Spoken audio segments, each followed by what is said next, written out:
Ladies and gentlemen, distinguished Senator Judges, sa araw na ito, binubuksan natin ang pagdinig sa kasong impeachment laban sa pangalawang Pangulo ng Republika ng Pilipinas, ang kagalang-galang na Sara Zimmerman Duterte, alinsunod sa ating saligang batas.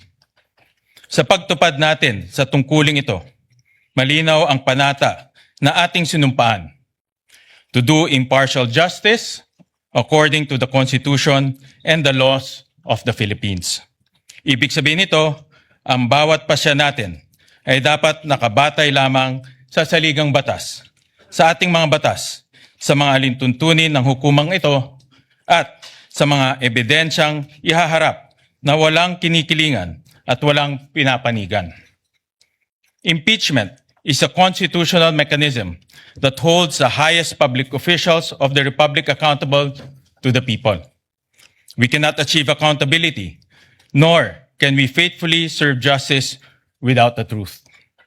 Karapatan ng sambayanan na malaman kung may katotohanan ang mga paratang laban sa pangalawang Pangulo.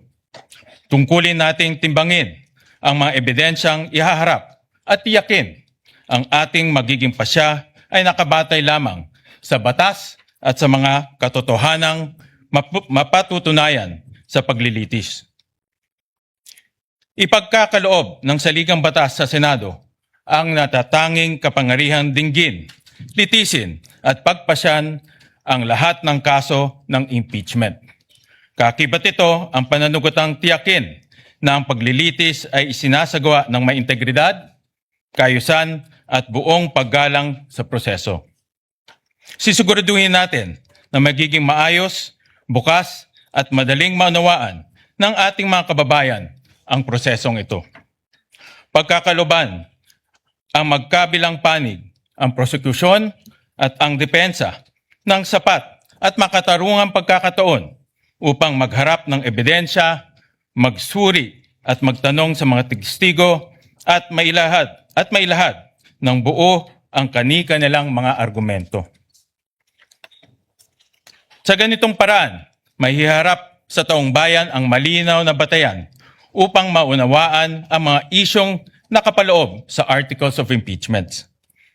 Sa kasabayan ng paghahanap sa katotohanan, ang tungkulin natin tiyakin, iginagalang ang mga karapatan ng bawat panig, lalo na ang karapatan ng respondent vice president sa isang patas at makatarungan paglilitis. Due process and fair play must remain paramount at every stage of this trial.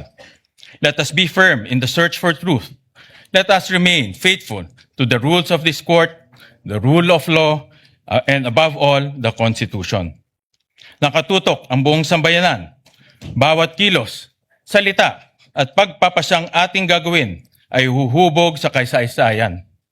At ang kasaysayan ang huling huhusga kung tayo ay kumilos ng tapat at nararapat.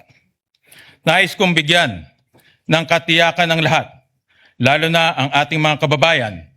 Gagampanan ko ang aking tungkulin ng patas at may katapatan. Magalang kong hinihikayat ang bawat senator judge naway ito pa rin natin ang ating tungkulin ng may dangal at pananugatan sa ating konstitusyon upang maging karapat-dapat tayo sa tiwalang ipinagkaloob sa atin ng sambayanang Pilipino. Thank you, distinguished Senator Judges.